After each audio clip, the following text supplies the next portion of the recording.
Hello दोस्तों नमस्कार। आज अपन ग्रेड थर्ड में जो विज्ञान का जो टॉपिक आता है सौरमंडल, जो अपने जो विज्ञान का जो सिलेबस दे रखा है उसका सबसे लास्ट वाला बिंदु है सौरमंडल, उसके बारे में पढ़ेंगे।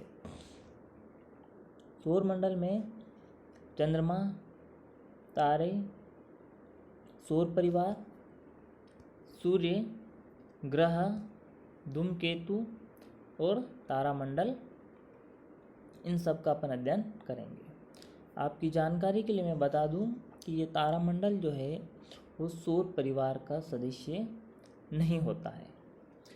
यानी सौर परिवार में सूर्य आता है, सूर्य के चारों ओर चक्कर लगाने वाले जो भी पिंड है जैसे ग्रह हो गए, इसके अलावा जो धूमकेतु हो गए, क्षुद्र ग्रह हो गए, उल्का पिंड हो गए, ये सभी सौर परिवार के सदस्य होते हैं।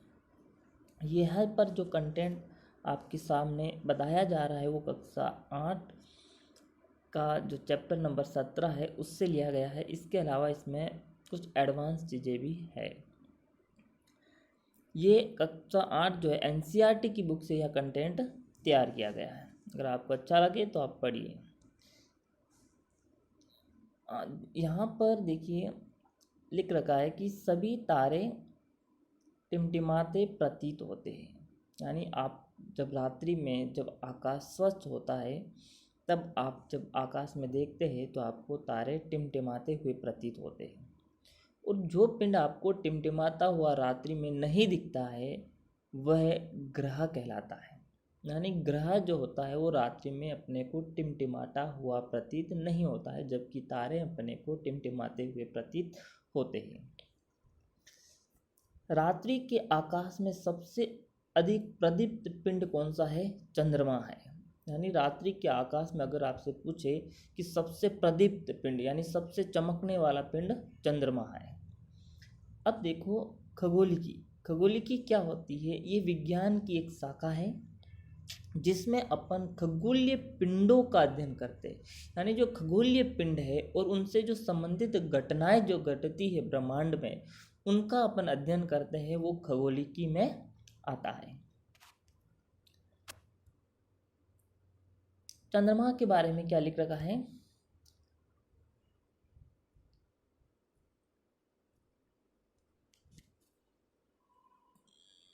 चंद्रमा आपको पता है कि एक महीने में यानी पूरे माह में दिखाई देने वाली चंद्रमा की प्रदीप्त भाग की जो चंद्रमा के जो प्रदीप्त भाग की जो विभिन्न आकृतियों को चंद्रमा की कलाएं कहते हैं।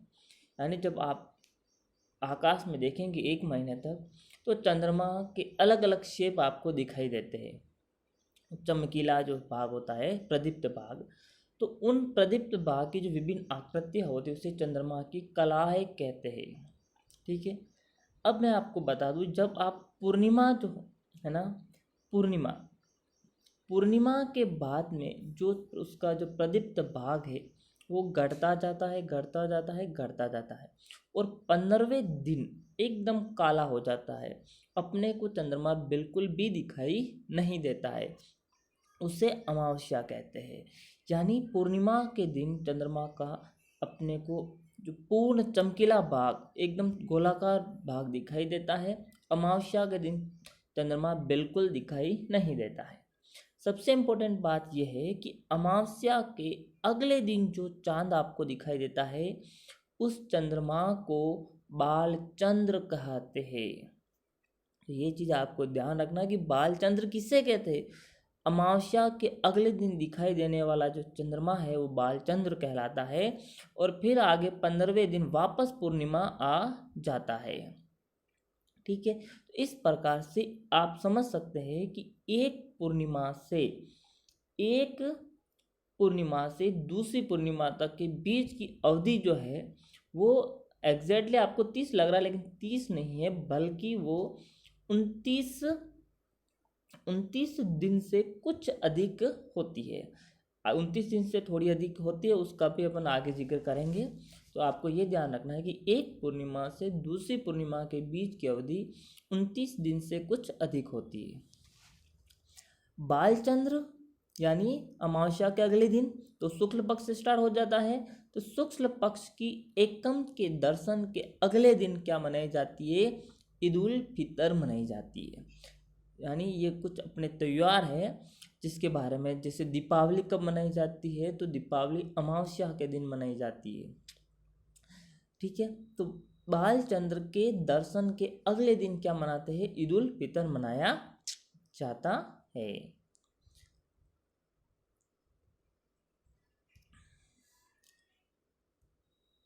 हाँ, अब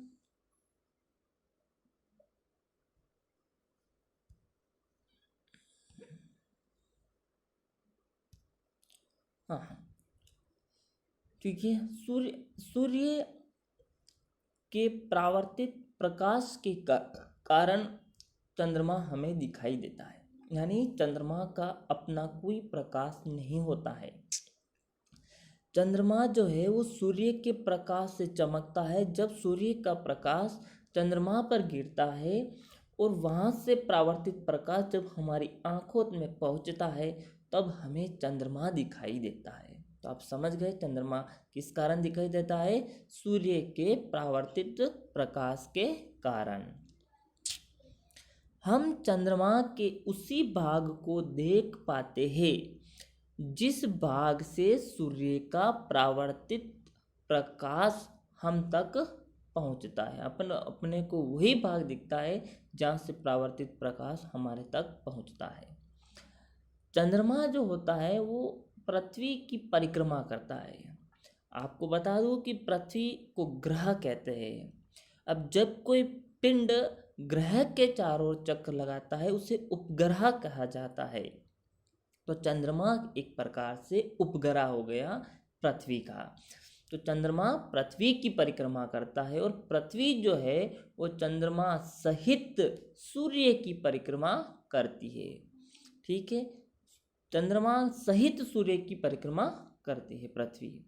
अब आपको जैसे मैंने यहाँ पर डिजाइन शेप से आपको बना रखा है कि पूर्णिमा और अमावस्या के दिन सूर्य, चांद और पृथ्वी की स्थिति किस तरह से होती है। जैसे ये आपका सूर्य है, ये पृथ्वी है, ई यानी अर्थ, एम यानी मून। तो पूर्णिमा के दिन स्थिति ऐसे बनती है कि पृथ्वी जो होती है लगभग कैसे होती है? बीच में आती है। ये बात समझ में?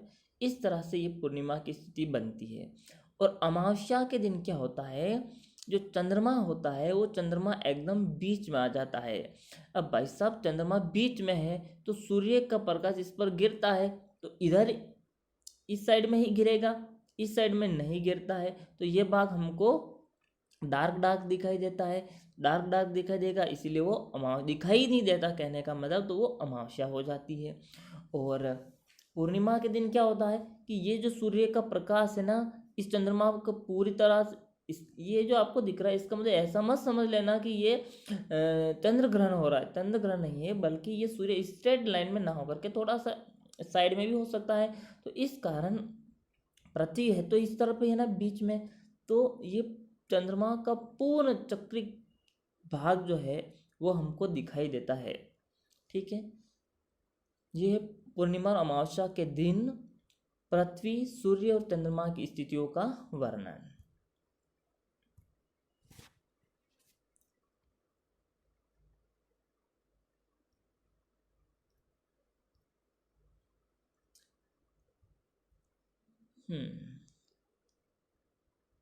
अब देखो, यदि आपको पूर्ण चंद्रमा देखना है तो आप आकाश के किस भाग में देखेंगे? ये आपके लिए क्वेश्चन है।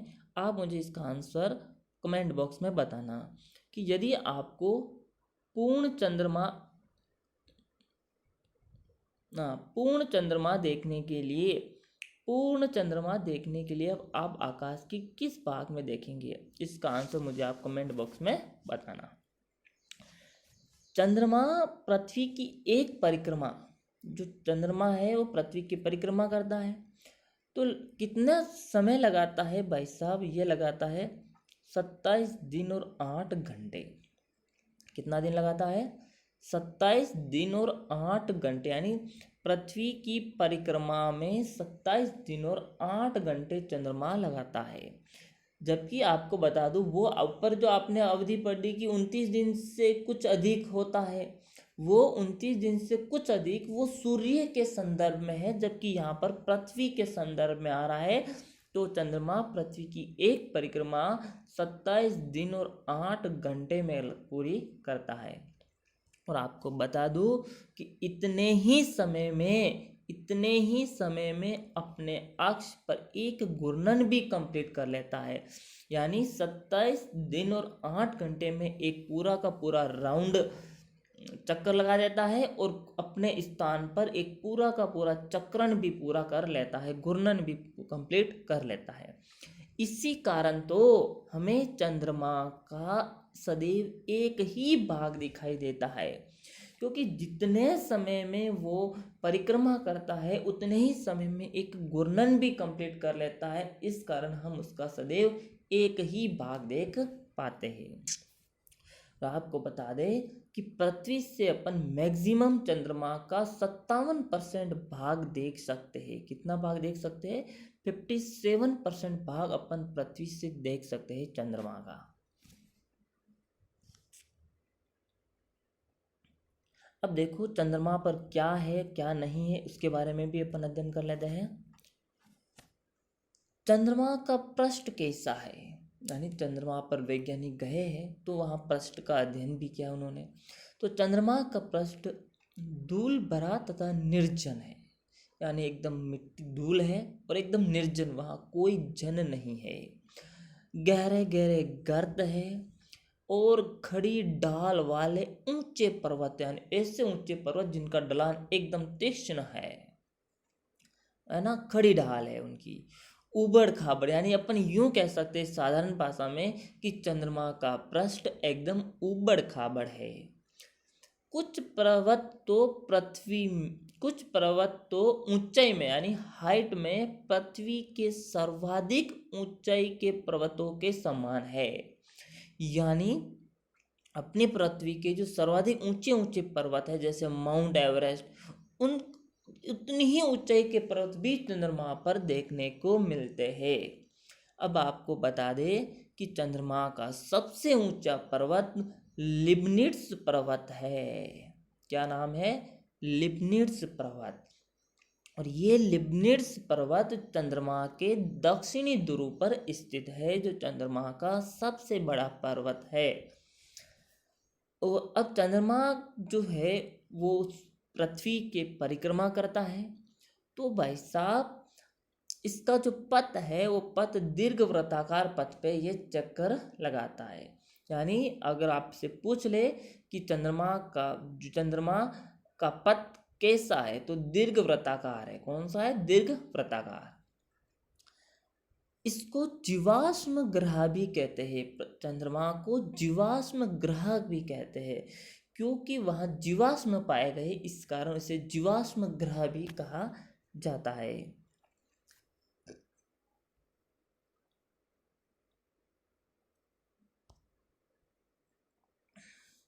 चंद्रमा पर देखिए, ना तो वहाँ पर वायुमंडल है, यानी वहाँ कोई चंद्रमा पर वायुमंडल नहीं है। जब आपको मैं बता दूं कि वायुमंडल नहीं है तो ध्वनि भी वहाँ पर नहीं होगी, तो चंद्रमा पर ध्वनि भी नहीं है। चंद्रमा पर क्या नहीं है? ध्वनि भी नहीं है, क्योंकि ध्वनि के लिए माध्यम की आवश्यकता होती है और चंद्रमा पर कोई माध्यम नहीं है, इस कारण वहाँ पर ध्वनि नहीं है, वायुमंडल नहीं है, ना ही कोई जल है, यानी जल भी वहाँ नहीं है। इसका मतलब वहाँ जल रहित क्षेत्र है। तो भाई साहब चंद्रमा पर पाए जाने वाले उस जल रहित क्षेत्र को तूफान का महासागर कहते हैं।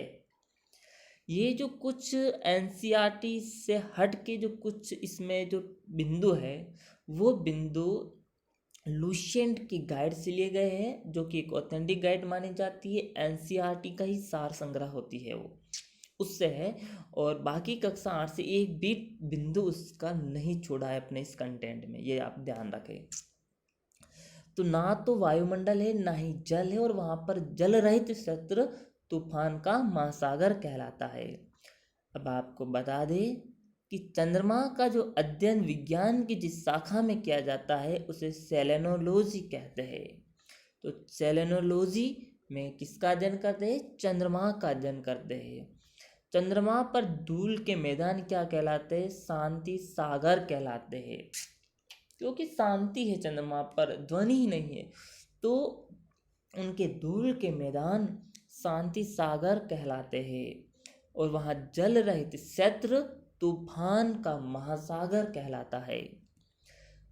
यदि मैंने वो कहा ना ऊपर कि सूर्य के संदर्भ में चंद्रमा की परिक्रमा अवधि कितनी होती है? 29 दिन से कुछ अधिक होती है।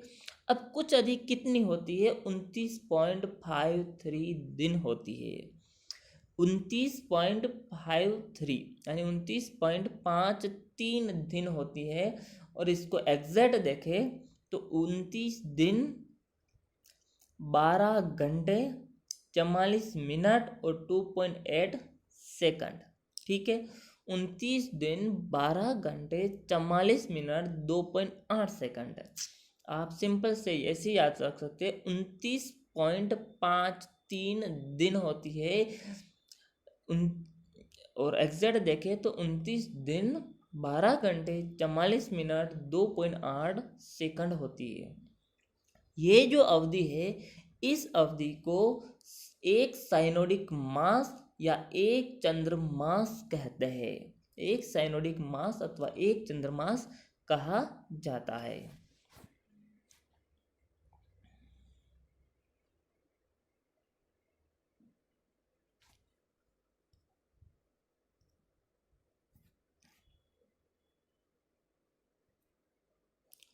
हाँ, और चंद्रमा पर चट्टानें भी पाई जाती है। तो चंद्रमा की चट्टानों में टाइटेनियम सबसे अधिक मात्रा में वहाँ पर पाया जाता है। चंद्रमा की चट्टानों में टाइटेनियम जो है वो सबसे अधिक मात्रा में पाया जाता है।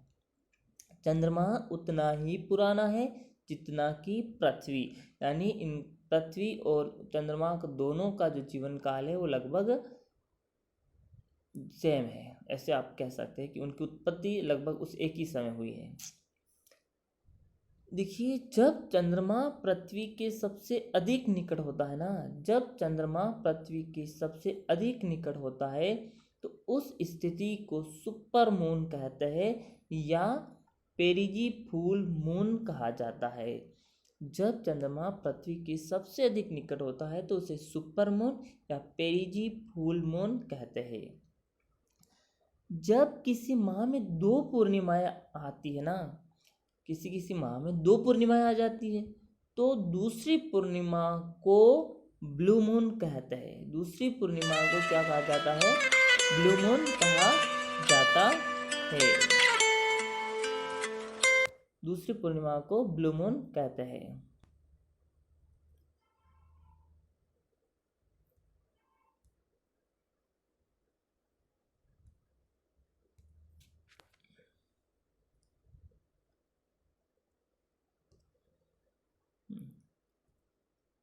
ये जो डेट आई है, चंद्रमा पर जाने वाले प्रथम व्यक्ति कौन है? तो चंद्रमा पर जाने वाले प्रथम व्यक्ति का नाम है नील आर्मस्ट्रॉन्ग। ये जो कि अमेरिका के थे। ये किस डेट को गए? तो 21 जुलाई 1969, 21 जुलाई 1969 को ये गए थे। दूसरे व्यक्ति का नाम है एडविन एल्ड्रिन।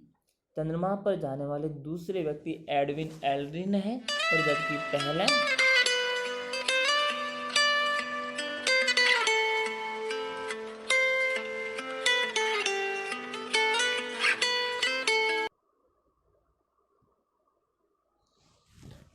हाँ, तो चंद्रमा पर जाने वाले प्रथम व्यक्ति नील आर्मस्ट्रॉन्ग और दूसरे व्यक्ति एडविन एल्ड्रिन है। जो नील आर्मस्ट्रॉन्ग गए थे वो 21 जुलाई 1969 को गए थे। अब आपको ये बता दें कि चंद्रमा से जो परावर्तित प्रकाश अपनी पृथ्वी तक पहुंचता है वो कितना समय लेता है, तो लगभग 1.25 सेकंड आप बोल सकते हो। 1 = 1/4 सेकंड, या इसे 1.6 सेकंड भी आप कह सकते हैं। तो 1.6 सेकंड या 1.25 सेकंड लेता है पृथ्वी तक पहुंचने में। अब आपको बता दें कि जो चंद्रमा पर गुरुत्वीय त्वरण है ना जी, जैसे अपना जो पृथ्वी का जो गुरुत्वीय त्वरण है 9.8 होता है, तो चंद्रमा पर गुरुत्वीय त्वरण का मान पृथ्वी के गुरुत्वीय त्वरण का 1/6 गुना होता है, यानी पृथ्वी के गुरुत्वीय त्वरण का 6वां भाग होता है। आई बात समझ में? इसका मतलब आप यह भी समझ सकते हैं कि यदि आपका पृथ्वी पर आपका वजन 36 किलो है, तो चंद्रमा पर जब आप जाएंगे तो आपका वजन 6 किलो हो जाएगा, क्योंकि वह गुरुत्वीय त्वरण कम हो जाएगा, 1/6 हो जाएगा। तो भाई साहब आपका भार वहाँ पर कितना हो जाएगा? 6 किलो रह जाएगा। अब चंद्रमा से पृथ्वी के बीच की औसत दूरी कितनी है, इसको आप याद रख सकते हैं, 365 किलोमीटर। इसी फॉर्मेट से आप याद रखें। वैसे तो इसमें 3,84,365 किलोमीटर है, लेकिन आप ऐसे याद रखेंगे 384,365 कितनी है? 364,365 किलोमीटर है चंद्रमा और पृथ्वी के बीच की डिस्टेंस। अब आपको बता दें कि चंद्रमा का व्यास कितना है। चंद्रमा का व्यास 3480 किलोमीटर है, और चंद्रमा का जो द्रव्यमान है वो पृथ्वी के द्रव्यमान का 1/81 गुना है। 1/81 गुना है, पृथ्वी के द्रव्यमान का 1/81 गुना है, और व्यास कितना है? 3480 किलोमीटर है।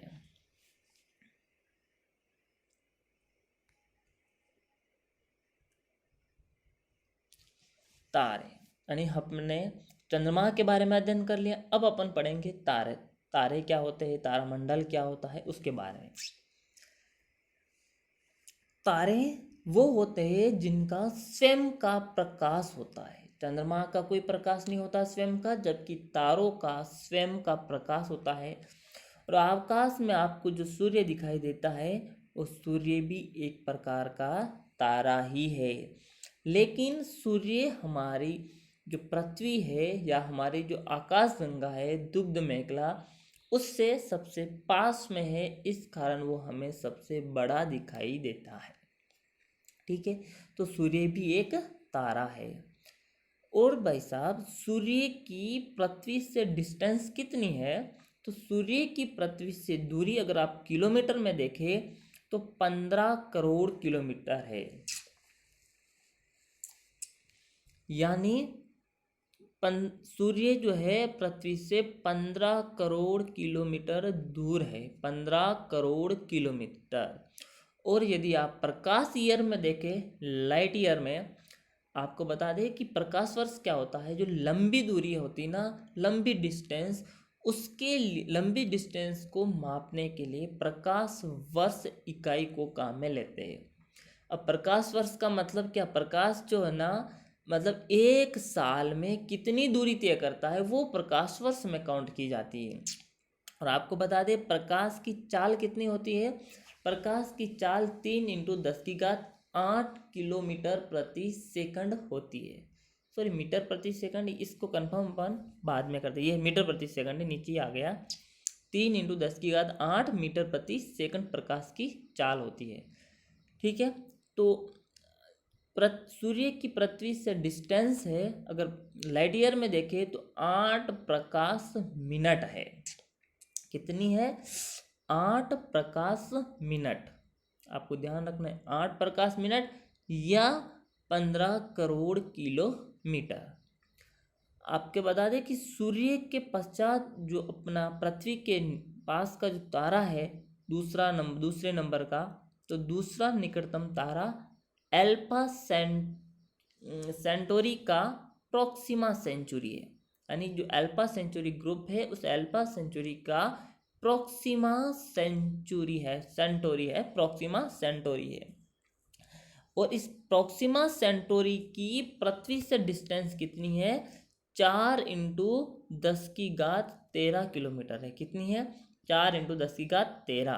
प्रोक्सिमा सेंचुरी की जो डिस्टेंस है पृथ्वी से, ये 4×10⁻13 किलोमीटर है।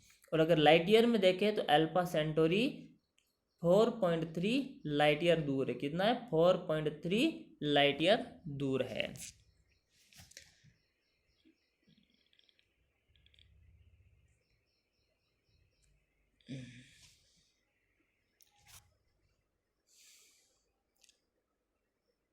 ठीक है।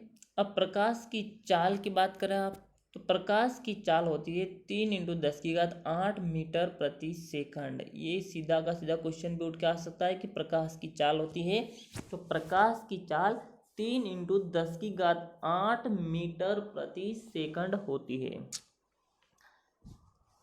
तारे जो होते हैं ना, जो आकाश में दिखाई देने वाले जो तारे हैं, वो पूर्व से पश्चिम की ओर गति करते प्रतीत होते हैं। यानी ये पूर्व से पश्चिम की ओर गति वास्तव में करते नहीं है, बल्कि अपने को गति करते हुए प्रतीत होते हैं। ऐसा लगता है कि सभी तारे पूर्व से पश्चिम की ओर गति कर रहे हैं।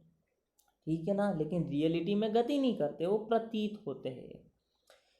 कोई तारा जो सूर्यास्त होते ही पूर्व में उदय होता है, सामान्यतः सूर्य उदय से पहले ही पश्चिम में अस्त हो जाता है। इसका कारण क्या है? कारण कि पृथ्वी जो होती है वो पश्चिम से पूर्व दिशा में घूर्णन करती है। तो पृथ्वी पश्चिम से पूर्व दिशा में घूमती है, इसी कारण हमको तारे अपोजिट दिशा में यानी पूर्व से पश्चिम की ओर गति करते हुए प्रतीत होते हैं। यानी ये इसका मतलब ऐसा ही हो गया यदि आप बस में बैठते हो और आप कोई सफ़र करते हो, तो आपके जो साइड में जो भी वृक्ष लगे हुए हैं वो आपको पीछे जाते हुए दिखाई देते हैं अपोजिट दिशा में। ऐसा ही है कि वो अपने को अगर क्वेश्चन आ जाए कि भाई तारे अपने को पूर्व से पश्चिम की ओर गति करते हुए प्रतीत क्यों होते हैं, तो इसका कारण यह है क्योंकि पृथ्वी जो है वो पश्चिम से पूर्व दिशा में घूर्णन करती है। अब ध्रुव तारा जो है, ध्रुव तारा पृथ्वी के अक्ष की दिशा में स्थित होता है। यानी पृथ्वी जिस अक्ष के सापेक्ष घूर्णन करती है ना, उस अक्ष की दिशा में ध्रुव तारा स्थित होता है। और ध्रुव तारा स्थित होने के कारण ये हमें गति करता प्रतीत नहीं होता है। तो आपको ये ध्यान रखना है कि एकमात्र तारा है ध्रुव तारा जो हमें गति करता हुआ प्रतीत नहीं होता है। गति करता हुआ प्रतीत क्यों नहीं होता है? क्योंकि वो पृथ्वी के अक्ष की दिशा में स्थित होता है। पृथ्वी के अक्ष में भी उत्तर दिशा में स्थित होता है, ये भी आपको ध्यान रखना है। ये देखिए, जैसे कि ये पृथ्वी का घूर्णन अक्ष है और ये घूर्णन अक्ष का ये इसका घूर्णन अक्ष दिख रहा है, और ये यहाँ पर है ध्रुव तारा उत्तर दिशा में, इसीलिए वो अपने को गति करता हुआ प्रतीत नहीं होता है। तारामंडल क्या होता है? तारामंडल, आकाश में बहुत सारे तारा होते हैं, तो अपन किसको तारामंडल कहे? तो भाई साहब लोगों ने पहचान लिया कि भाई साहब ये तारे इस शेप में बने हुए हैं, तो उनको कहते हैं तारामंडल। तो पहचाने जाने योग्य आकृतियों वाले तारों के समूह को तारामंडल कहा जाता है। यानी बहुत सारे तारामंडल है, लेकिन अपन तारामंडल उसी को कहेंगे जिसको अपने पहचान लिया कि इसका कोई निश्चित डिजाइन है। तो पहचाने जाने योग्य आकृतियों वाले तारों के समूह को तारामंडल कहते हैं। अब जैसे 4 मुख्य तारामंडल है जिसका अपन अध्ययन करने जा रहे हैं।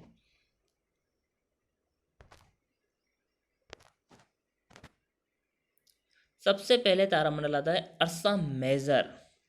अर्सा मेजर क्या होता है? अर्सा मेजर तारामंडल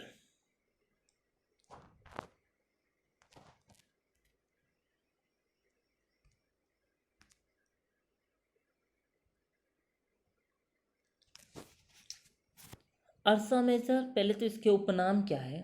अर्सा मेजर को सप्तर्षि तारामंडल भी कहते हैं, ग्रेट बियर भी कहते हैं, बिग डियर भी कहा जाता है। ये इसके उपनाम है।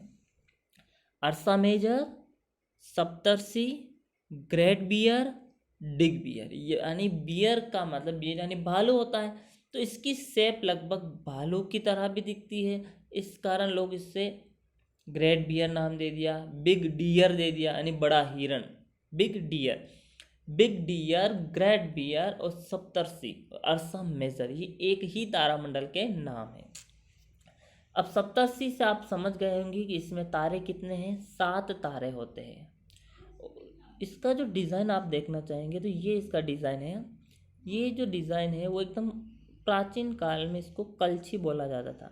ये कलछी की तरह दिखाई देता है। इस कलछी की हत्ती में जो 3 तारे होते हैं और इसकी जो कटोरी होती है उस कटोरी में 4 तारे होते हैं। प्राचीन काल में ये जो कलछी है, इस कलछी का उपयोग पानी पीने के लिए किया जाता था। तो आपको पूछा जा सकता है कि सप्तर्षि का डिज़ाइन होता है कलछी की तरह या क्वेश्चन मार्क, प्रश्न चिन्ह की तरह दिखाई देता है। ये गर्मियों में आपको रात्रि के प्रथम पहर में दिखाई देता है। गर्मियों में रात्रि के प्रथम पहर में इस सप्तर्षि को आप देख सकते हैं। और सबसे इम्पोर्टेंट बात यह है कि अपन सप्तर्षि की सहायता से यानी अर्सा मेजर की सहायता से ध्रुव तारे का स्थान निर्धारित कर सकते हैं। यानी जो कलची है सप्तर्षि की, उसकी कटोरी की जो ये लास्ट वाले जो 2 बिंदु है, उन 2 तारों से, 2 बिंदु क्या 2 तारों से आप एक काल्पनिक रेखा खींचते हुए उत्तर की तरफ बढ़ जाइए। उत्तर की तरफ आपको बढ़ेंगे और आपको एक स्थिर तारा स्थायी स्थिर तारा दिखाई देगा, जिसे अपन ध्रुव तारा कहते हैं। ये ध्रुव तारा जो है ना अधिक चमकीला नहीं होता है। इस बात को आप ध्यान रखें कि ध्रुव तारा अधिक चमकीला नहीं होता है, उत्तर में दिखाई देगा। ठीक है, तो अर्सा मेजर यानी सप्तर्षि की सहायता से अपन ध्रुव तारे का स्थान निर्धारित कर सकते हैं। और ये जो कटोरी, ये जो आपको कलछी दिख रही है, ये कलछी आपको ऐसे देख प्रतीत होती है कि ये ध्रुव तारे के चारों ओर चक्कर लगाती है। तो भाई साहब ये सप्तर्षि ध्रुव तारे की परिक्रमा करता है। वास्तव में सभी तारे जो है ना, वो सभी तारे ध्रुव तारे की परिक्रमा करते प्रतीत होते हैं। तो आपको ये ध्यान में रखना है कि सारे के सारे तारे ध्रुव तारे की परिक्रमा करते प्रतीत होते, क्योंकि ध्रुव तारा तो स्थिर तारा है, प्रतीत होता ही नहीं हमें गति करता हुआ।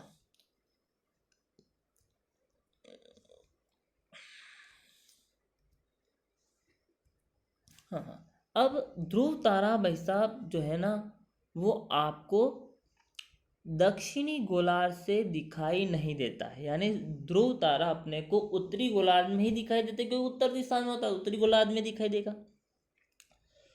सप्तर्षि जैसे उत्तरी गोलार्ध के कुछ तारामंडल, यानी सप्तर्षि भी कुल मिला के उत्तरी गोलार्ध का तारामंडल भी है, वो दक्षिणी गोलार्ध के कुछ स्थानों से नहीं दिखाई देता है। यानी अपन चाहेंगे कि हम दक्षिणी गोलार्ध के सभी स्थानों से क्या सप्तर्षि को देख सकते हैं, तो नहीं, कुछ स्थानों से वो दिखाई नहीं देता है। तो ये हो गया आपका Saptarishi, Ursa Major, big dear, great bear. अब अपन पढ़ेंगे दूसरा तारामंडल ओरायन। ओरायन के बारे में अध्ययन करते हैं कि ओरायन क्या होता है। तो ओरायन जो है ना, ओरायन ये इसका जो शेप है वो आपको एक योद्धा या शिकारी की तरह दिखाई देता है। दिख रहा है ना आपको, एक यानी एक योद्धा खड़ा है, यानी एक शिकारी खड़ा है ना, शिकार कर रहा है। तो इसको ओरायन को शिकारी भी कहते हैं। तो ओरायन को क्या कहते हैं, शिकारी कहा जाता है। इसमें 7 अथवा 8 तारे होते हैं। ये शिकारी है, ये शिकारी की देखिए आप तारे गिन सकते हैं, 1 2 और 3, 2 5 6 7 8 तारे दिख रहे हैं। इस शिकारी की बेल्ट में या लगभग आपको 3 तारे दिखाई देते हैं। ये 3 तारे हैं, शिकारी की बेल्ट है।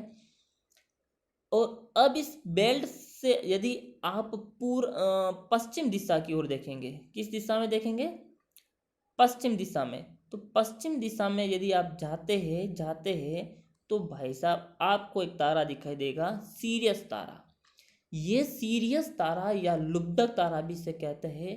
यह सीरियस तारा रात्रि के आकाश में सबसे चमकीला तारा होता है। सबसे चमकीला तारा कौन सा होता है? सीरियस तारा। अब इस ओराइन को यदि आपको देखना है तो सर्दियों की मध्य रात्रि में आप इसे देख सकते हैं, जबकि उसको सप्तर्षि को कब देखते हैं? गर्मियों में रात्रि के प्रथम पहर में। इसको सर्दियों में मध्य रात्रि में देख सकते हैं। ये आकाश में सर्वाधिक भव्य तारामंडलों में गिना जाता है।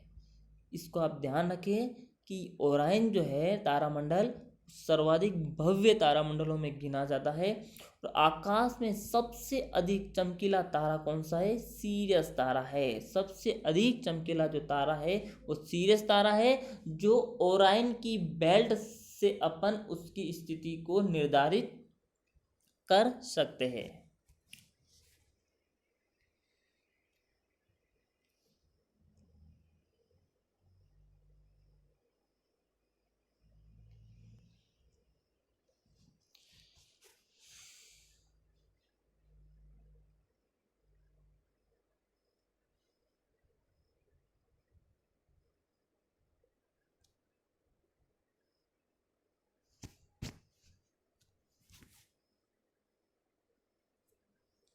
सॉरी, अब आपको देखना है जो सीरियस दिखाई देता है ना, ये जो सीरियस दिखाई देता है वो एक्चुअल में ये जो शिकारी अपने आप को कैसे दिख रहा है, जैसे अपने सामने खड़ा है ना, तो इसी कारण दिख रहा है आपको पश्चिम दिशा में, लेकिन इस शिकारी की बेल्ट के किस दिशा में? पूर्व दिशा में, क्योंकि अपनी तरफ मुखर के मुकर रखा है। इसी कारण ये ओराइन की बेल्ट के पूर्व दिशा में ये इसकी स्थिति होती है। किसकी? सीरियस की। तो ये ध्यान रखना है आपको, पूर्व दिशा में। अब एक तारा आता है कैसियोपिया। कैसियोपिया, कैसियोपिया, इसका जो शेप होता है वो अंग्रेजी के आपको कौन सा अक्षर दिख रहा है? डब्ल्यू अक्षर दिख रहा है, या बिगड़े हुए विकृत एम आकार का अक्षर आपको दिख रहा है? ठीक है, इसे अपन कब देख सकते हैं? तो इसे अपन रात्रि के सर्दियों में रात्रि के प्रथम पहर में देख सकते हैं। सर्दियों में प्रथम पहर में देख सकते हैं। शेप कैसा है? अंग्रेजी के डब्ल्यू अथवा एम के बिगड़े रूप में होता है। एक तारामंडल और होता है लियो मेजर। ये लियो मेजर इस शेप में आपको दिखाई देता है। आप ध्यान रख ले, तारे कितने हैं? 1 2 3 4 5 6 7 8 9, लगभग 9 तारों से बना हुआ होता है लियो मेजर। इस शेप में आपको दिखाई देगा लियो मेजर। अब देखिए जो सप्तर्षि है ना, उस सप्तर्षि में 7 तारे हैं, फिक्स है। उन 7 तारों के नाम यदि आप याद रखना चाहें तो आप याद रख सकते हैं कौन कौन से नाम है। ठीक है, तो आप एक बार इन नामों को याद रखें। देखें, ये सप्तर्षि 7 ऋषियों के नाम देखे पहले। तो 7 ऋषियों के नाम है, आता है मरीचि, वशिष्ठ, मरीचि, वशिष्ठ, श्रृंगिरस, अत्रि, अत्रि, ऋतु, पुलहा, पुलहा और पुलस्त्य, पुलस्त्य। आप देखिए, मरीचि, वशिष्ठ, श्रृंगिरस, अत्रि, ऋतु, पुलहा, पुलस्त्य।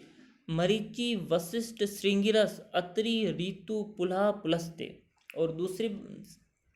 और इनको और क्या कहते हैं? अलकारद, मिजार, अलियोथ, मैग्रेज, डबे, मेरख, फेगदा। इसको आप देखिए, दूसरे में तो आप ध्यान रखें अलका मिराज से आप ध्यान रख सकते हैं। अलका मिराज से क्या रखेंगे? अलकारद और मिजार। इससे आप ऐसे ध्यान रखें, आली, मैगी, डब्बे में रख और फेंक दे। ठीक है, आली, मैगी, डब्बे में रख और फेंक दे। इससे आप इनको याद कर सकते हैं अपने हिसाब से। ठीक है, अब अपन आगे बढ़ते हैं।